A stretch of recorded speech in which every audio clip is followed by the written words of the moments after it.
This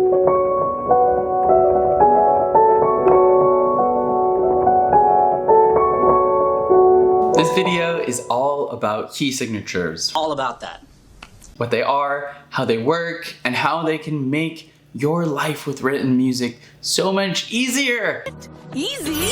So many of my students hate key signatures, and I'm making this video for you guys and the students because I feel like if you get just a little bit Just a little bit of a better theoretical understanding of what's happening, it's actually going to make it easier and not harder for you to play from written music. Well, now I'm intrigued. So firstly, why do we need key signatures? I don't need it! Well, quite simply, they make your music way less cluttered. Or as my mom used to say, it saves the publisher a lot of ink, sweetie.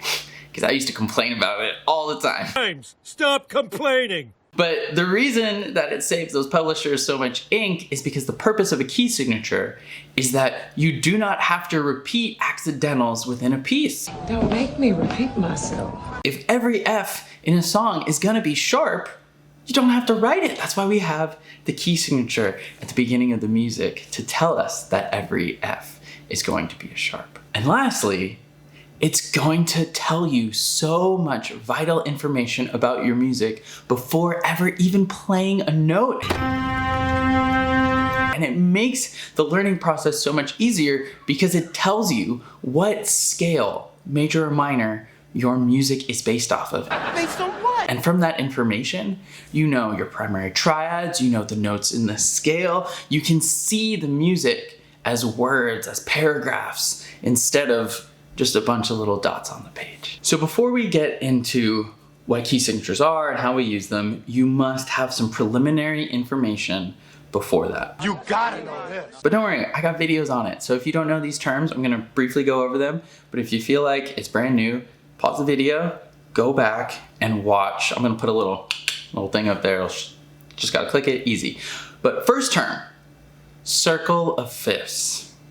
Right? We need to know our circle of fifths because this helps us identify what key we are in from the key signature. A circle of fifths is just simply the repeating order of flats or sharps by fifth for each key area on the keyboard. The second term we need to know is relative major and minor. So from all those key areas from our circle of fifths, there are two scales associated with each one. Count 'em, 2 marshmallows. We call these relative major and minor. So an example of relative major and minor would be C major and A minor. Remember that the relative major and minor are always 3 half steps away from each other. 3 half steps away from each other. So if I have the key of E major, what would be the relative minor of that? Well, let's go down 3 half steps from E. So we go from E, down a half step to D sharp, down another half step to D, and down a third half step to C sharp. So the relative minor of E major is C sharp. And the last term we need to know is leading tone. The leading tone is simply the last note of a scale because it's the tone that leads, see what I did there? It leads into the tonic, the root of our scale. You gotta know this. So let's take a really easy scale, right? C major. The leading tone of C major is a B. A leading tone is always a half step away from the root. And this is important because when we are in a minor key, we have to add in the leading tone. Well, the composer does, right? And when you're doing key identification later, it's by finding this accidental, this added leading tone that's gonna tell you whether you're in a major key or a minor key. So understanding that leading tone concept is very, very important.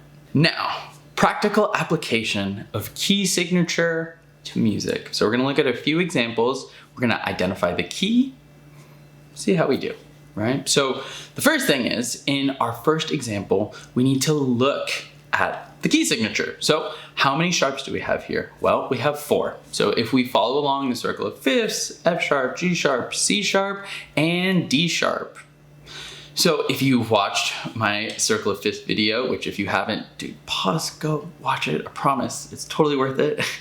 But you remember the trick for identifying key signatures with sharps. So those 4 sharps, the last one is going to be the leading tone of the major scale this song is written in. So the last sharp is a D sharp. D sharp leads into, what's half step above D sharp? E. So 4 sharps is the key of E major. And now we need to look at our music to see what key it's in. So it's not just identifying from the circle of fifths, but we actually have to look at the music. So if you look at this example here, it's all about context. So the song, it starts with an E major chord and then it ends with a B major chord. So we have our tonic and dominant on this same page. And we did it earlier, but what is the relative minor of E major? Go down 3 half steps. So D sharp, D, C sharp. For it to be in the key of C sharp minor, we would need the added leading tone of C sharp minor. So what is the leading tone of C sharp minor? Well, the note that you play on the keyboard is a C, but it is written in scale form, so that would be a B sharp. And I do not see any B sharps on this piece of music.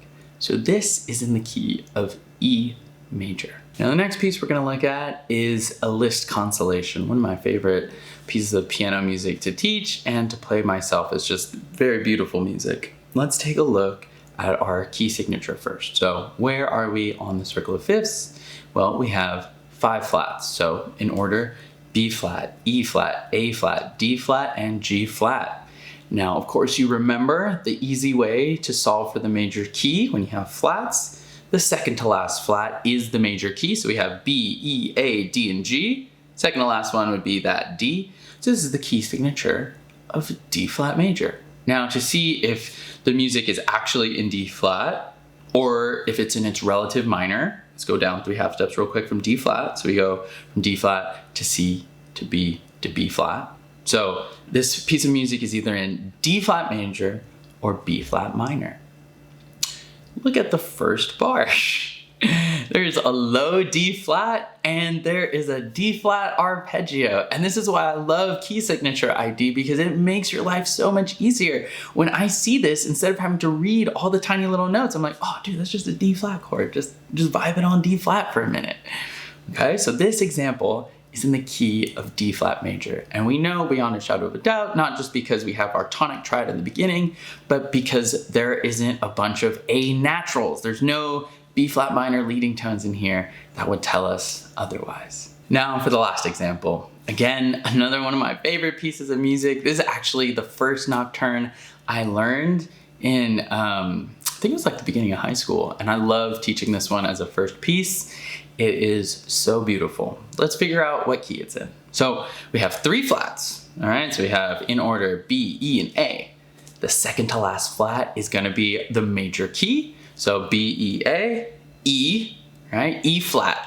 So this piece of music is either in the key of E flat major or C minor. Now, how can we tell if it's an E flat or C minor? Actually kind of skipped a step there. Let's go down the 3 half steps from E flat, kind of gave away the answer, but E flat to D, D flat, C. So 3 half steps down, E flat major, C minor.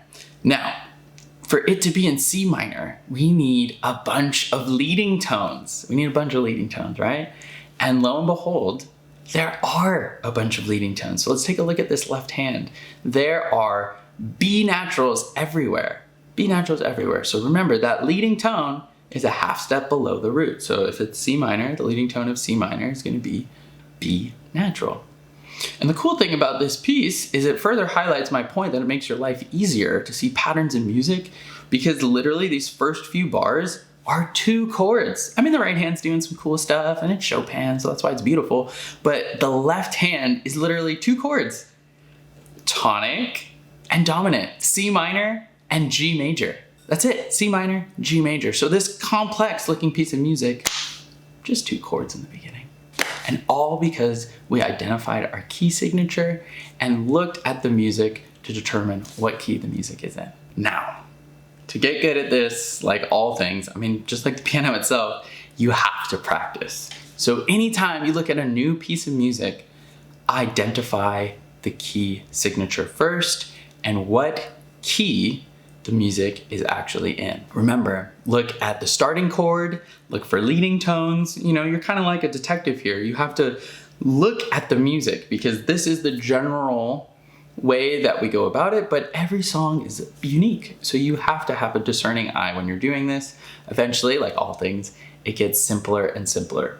But why do I stress this? Because, well, firstly, when you know the key, you can learn the scale, at least you can review the scale. You can learn the core exercises that go with that key area, because I guarantee you, if it is tonal music, those exercises and that scale are gonna be so overwhelmingly present in the music. It's gonna be like you already kind of learned the song before you actually started learning the song. And this is because music is only two things. It's literally two things, chords and scales, that's it. Music is based off of a tonal center, i.e. like a key. So if you know the scale and the chords that go with your song, you've already done most of the work. And then instead of reading each note painstakingly one note at a time and looking up and looking down and just getting frustrated, you have a broader understanding of the structure of your music. That is it for my video on key signatures. I really hope it was helpful for you. Don't forget, practice your key ID, just like how you would take letters and turn them into words and eventually you can just read the book. It's the same thing with music, with our intervals for our chords, with our key signature on the circle of fifths. Like everything comes together. It seems like a lot of information at once, I know, but if you can do isolated exercises on each thing, your understanding, appreciation, and ability for music will continue to grow. So as always, like, comment, subscribe if you have not already. Every little bit helps. I really do appreciate it. And if you do appreciate the content and would like to give back, check out www.thepowerfulpiano.com. There's always some sick drip over there for you to get and feel good about doing it too. So as always, good luck with your practice, guys, and stay powerful, y'all.